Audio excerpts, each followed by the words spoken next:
అండి అందరికీ నమస్కారం. వెల్కమ్ బ్యాక్ టు గుడివాడ వంటలు. ఇంకో కొత్త రెసిపీ వీడియోతో అయితే మీ ముందుకు వచ్చేసాను ఫ్రెండ్స్. మనం ఎలాంటి రెస్టారెంట్కి వెళ్లకుండా ఇంట్లో ఉన్న వాటితోనే చాలా ఈజీగా సింపుల్గా తయారు చేసుకుని చికెన్ గ్రేవీ కర్రీ, చపాతీ, పుల్కా, రైస్, బిర్యానీ అసలు దేనిలోకైనా అదిరిపోయే రుచితో చికెన్ గ్రేవీ కర్రీ. నేను 1 కేజీ దాకా చికెన్ అయితే తీసుకున్నాను. ముందుగా శుభ్రంగా వాష్ చేయండి. శుభ్రంగా కడిగాక 1/2 టీ స్పూన్ దాకా పసుపు, రుచికి సరిపడా ఉప్పు మీ టేస్ట్ని బట్టి మీరు వేసుకోండి. మీరు తినే స్పైసీనెస్ని బట్టి కారం వేసుకోండి. ఇక్కడైతే నేను ఒక 2 స్పూన్ల దాకా అయితే కారాన్ని వేసుకున్నాను. మీ స్పైసీనెస్ని బట్టి మీరు కారం వేసుకోండి. ఈ చికెన్ ముక్కలకి ఈ ఉప్పు కారం అంతా బాగా పట్టించండి. ఇలా కలిపేసిన ఈ చికెన్ని మూత పెట్టేసి ఒక 10 నిమిషాలు పక్కన పెట్టేసుకోండి. ఈలోపు మనం జార్ తీసుకొని ఒక 15 దాకా జీడిపప్పు పలుకులు, 6-7 బాదం పప్పు, 1 టేబుల్ స్పూన్ దాకా గసగసాలు. ఇప్పుడు వీటి మొత్తాన్ని అవసరమైనన్ని నీళ్ళని వేసి ఎంత మెత్తగా అంటే అంత మెత్తగా గ్రైండ్ చేసుకోండి.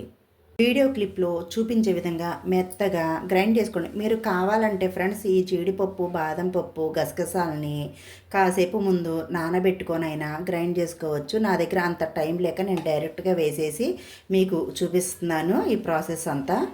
మన చికెన్ కూరకి మంచి టేస్ట్ రావడం కోసం మన మసాలా కూడా రెడీ అయిపోయింది కదా ఫ్రెండ్స్. ఇప్పుడు మనం నెక్స్ట్ ప్రాసెస్లోకి వెళ్ళిపోదాం. స్టవ్ ఆన్ చేసుకుని స్టవ్ మీద కడాయి పెట్టుకొని 3 టేబుల్ స్పూన్ దాకా ఆయిల్, ఈ ఆయిల్ని కొద్దిగా వేడవనివ్వండి. ఈ కూరలో ఆయిల్ అనేది కాస్త ఎక్కువగానే పట్టుద్దండి, చూసి వేసుకోండి. మీకు ఎంత కావాలో అంత వేసుకోండి. ఆయిల్ హీట్ అయ్యాక 2 యాలకులు, 3-4 లవంగాలు, చిన్న దాల్చిన ముక్క, 1 బిర్యానీ ఆకు, వీటిని కాస్త వేగనివ్వండి. పెద్ద సైజు ఉల్లిపాయని తీసుకొని ఈ విధంగా బారుగా పొడువుగా కట్ చేసి వేసుకొని వేయించుకోండి.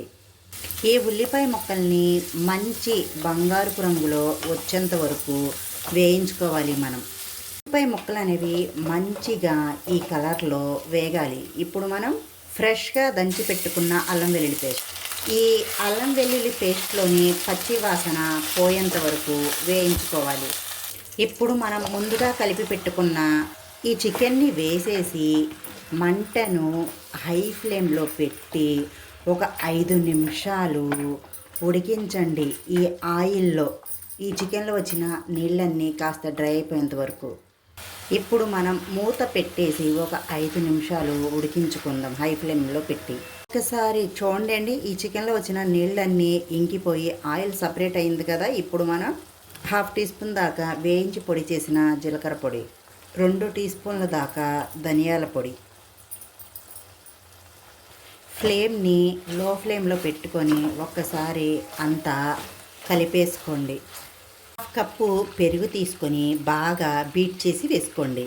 మీరు ఈ కూరలోనే కాదు ఫ్రెండ్స్, ఏ కూరలో అయినా పెరుగు వేసేటప్పుడు మంటను లో ఫ్లేమ్లోనే పెట్టుకోవాలి. లేకపోతే పెరుగు హై ఫ్లేమ్లో పెట్టి వేస్తే విరిగే ఛాన్సెస్ ఎక్కువగా ఉంటాయి.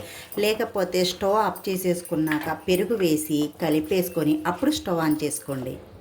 పెరుగు వేసాక 1 నిమిషం పాటు ఈ చికెన్లో వేగనివ్వండి. చికెన్ కూరలో నుంచి ఇలా ఆయిల్ సపరేట్ అయ్యాక ఈ జీడిపప్పు, బాదం పప్పు, గసగసాల పేస్ట్ని వేసేసుకోండి. ఈ కాజు పేస్ట్ కూడా వేశాక మొత్తం ఒక్కసారి కలిసే విధంగా కలిపేసుకోండి. కాస్త నాకు మీ సపోర్ట్ ఇవ్వండి ఫ్రెండ్స్. మీ సపోర్ట్ లేకపోతే అసలు నాకు వీడియోస్ అనేవి చేయాలనిపించట్లేదు. కాస్త మీ సపోర్టు మాకుంటే గనక ఒక లైక్ చేసుకొని, మీరు చేసే ఒక లైక్ ద్వారా నా వీడియో అనేది చాలామందికి రీచ్ అవుతుంది ఫ్రెండ్స్. ఈ కాజు, బాదం, గసగసాల పేస్ట్ అంతా బాగా కలిసిపోయాక 1 గ్లాస్ దాకా నీళ్ళని వేసుకోండి. నీళ్లు వేసాక మొత్తం ఒక్కసారి కలిపేసుకొని మంటను మీడియం ఫ్లేమ్లో పెట్టి ఉడికించుకుందాం. కూర కొద్దిగా ఉడికాక 1 టీ స్పూన్ దాకా గరం మసాలా, 1 టీ స్పూన్ దాకా క్రష్ చేసుకున్న కసూరి మేతిని వేసేసుకోండి. 1 టేబుల్ స్పూన్ పాల మీద మేగడ్ని తీసుకొని ఈ విధంగా చక్కగా బీట్ చేసుకోండి.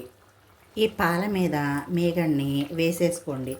మీకు ఇంట్లోనే మంచి రెస్టారెంట్ టేస్ట్ రావాలనుకుంటే కొద్దిగా కసూరి మేతిని ఈ పాల మీద మేగడ్ని వేసేసుకోండి. ఒక్కసారి ఉప్పు టేస్ట్ చూసుకోండి. ఈ కసూరి మేతి పాల మీద మేగడ వేసి 1 నిమిషం ఉడికాక ఇప్పుడు పైనుంచి కొద్దిగా కొత్తిమీరను వేసేసుకొని స్టాప్ చేసేసుకోండి. మా ఇంట్లో రెగ్యులర్గా తయారు చేసుకునే చికెన్ గ్రేవీ కర్రీ రెడీ. మీరు ఒక్కసారి నా స్టైల్లో ఈ చికెన్ కర్రీని చేయండి ఫ్రెండ్స్. మీ ఇంట్లో అయితే 100 మార్కులు పక్కాగా పడిపోతాయి. మీకు కనుక ఈ రెసిపీ వీడియో నచ్చినట్టయితే మా వీడియోకి ఒక మంచి లైక్ ఇచ్చి మీ ఇంట్లో కంపల్సరీగా ట్రై చేసి నాకు ఒక మంచి కామెంట్ అయితే చేసేయండి. ఇలాంటి మంచి రెసిపీ వీడియోస్ కోసం ఏం చేయాలి ఫ్రెండ్స్, మా ఛానల్ని సబ్స్క్రైబ్ చేసుకోవాలి. పక్కనున్న గంట సింబల్ని యాక్టివేట్ చేసుకోండి. Bye friends, thank you for watching.